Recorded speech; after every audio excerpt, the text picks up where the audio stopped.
Rafael Abante, 20,000 pesos! Wow! Hindi, bago lahat, Dennis, may gusto ba kayo sabihin muna? Kasi medyo nahuli kayo ng konti. May mensahe ka ba, Dennis, kay Rafael? Bangs, utang mo.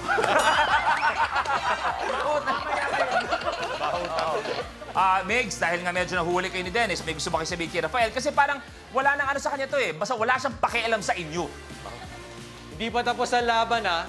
Hindi pa tapos ang Bring laban. it on. Oh, bring it on! MJ, may gusto ko sabihin kay Rafael. Uy, kami lang to. Masyadong galingan. Ganyan. Kami naman. Hindi, eto seryosong tanong. Dahil kumbaga lahat kayo may mga kanya-kanyang experience sa news. Diba? Iba-ibang department, etc. Ikaw, Rafael, so far, ano yung pinaka-memorable moment mo sa news? Pinaka-memorable moment, siguro yung pagko-cover ko ng COVID. Napakahaba nun eh, di ba? Tsaka doon natin talaga nakita yung kahalagahan ng pag-aalaga sa sarili. Kasi ang nakikita natin, eto totoo to, for any channel, for every news personality sa harap at likod, ang nakikita natin palagi sa balita is the finished product. Diba? Na yun ang na-appreciate mo eh. Kumbaga, pero hindi mo alam kung gaano kahirap, gaano kasipag, gaano kadelikado ang ginagawa ng mga news personalities natin. Ikaw, MJ, so far, pinaka-memorable moment mo sa news? Madami na, Luis, lalo na pag caught in the middle yung mga artista in a big controversy. So yung mga ganong klaseng news, balita, ang hirap i-deliver nun kasi kailangan makuha mo first-hand yung sagot ng mga celebrities involved. Kasi ako, ang prinsipyo ko sa balita ko, facts first. Hindi pwedeng other sources, kailangan first-hand info. Maggie, when you say facts first, for everyone watching right now, for everyone interested in joining the news department, Yes. when you say facts first, what does that mean? Ano, binalot mo, Fox. Pak yun. Oo, Pak. Ay, iba ba yun? Ano mo, binabalot? Oo. Pak yun. Sinasabi niya facts first. I mean, nauna, ang galing mo. Gaynel, ikaw naman. Gaynel. So, Luis, hindi naman alam ng nakararami. Kunwari, nalagay ka, say for example, for me, entertainment din ako, like MJ Felipe. Pero hindi alam ng lahat na dumadaan din kami sa graveyard. All of us, lahat ng reporters, kailangan dumaan ka sa graveyard shift. And during the time, that was back in 2017, 2018, EJK time noon. Crime, talagang pinagdaanan. Madaling araw, umaga ka na uuwi.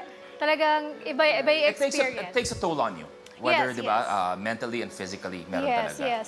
And I'm just thankful I'm here already. Kasama, Long of way to course, go. si MJ Felipe. Long way to go for you, Gaynel. Yes, Long way to go. yes. Dennis, mas mahirap ba sa'yo? Dahil syempre, pag sabi ko nga, hindi biro ang sakuna. Dahil kahit na nagre-report ka doon, I'm sure yung mga tao sa paligid humihingi ng tulong sa'yo. Yes, pag mga disaster, mga super typhoon, landslide, yan, mga lindol, makikita mo yung napakaraming nawala ng bahay. Parang ikaw sa sarili mo, kapag yung mga taong nakakausap mo na hindi mo magawang matulungan sa kanilang mga hinaing, ang sakit noon. Kaya minsan talaga binabalikan ko. Ikaw nga, di ba? Lagi ka nagme-message sa akin kapag may mga napapanood ka sa istorya ko na ikaw, nagbibigay ka din ng tulong. Lagi. Yan. Next. Siguro, one thing that we all have in common, kami, storytellers. So, sa akin namang line of work, kumbaga, sa show namin sa May Puhunan, nakwento ko na rin yung story ni Negi. Yung story ni Negi nung kanyang pagkabata, hindi siya tanggap ng ama niya. Dahil sa pagpupursige, dahil sa gusto niya na makapagpasaya ng tao, Negi, sa'yo ko nakuha yun na kapag meron kang dinadala, na kasi sa larangan ng comedy, di ba, makapagpasaya ng tao. Pero kahit meron kang dinadala, kailangan mong iwan yun sa bahay. At gawin mo yung duty mo. Alam niyo, isa yung sa mga nakwento ni Negi nung time na naging minute to win it kami na hindi naging madali, di ba, para sa'yo. Kasi junior si Negi. Yes. So hindi naging madali na yung sumasali siya sa mga beauty pageant, sa mga Miss Gay. Tapos kuminento ni Negi one time, sumali talaga siya sa isang Miss Gay. Tapos akala niya na susuportahan siya ng daddy niya. Di ba? Nagalit sa akin yung tatay ko kasi parang nahihiya siya kasi siya yung reigning queen kasi. Pagsilip mo sa kanan, Hindi ako kalaban mo pumasok sa pala. top 10. Ba't di ka kaya yakiya siya? Pagsilip mo sa kanan, kalaban mo pala siya. Hindi mo man lang ginalingan. Let the sparks fly higher! This is the best summer we're ever gonna have. Ini ang talk show para sa mga Bisaya, pati sa mga Bisaya at heart.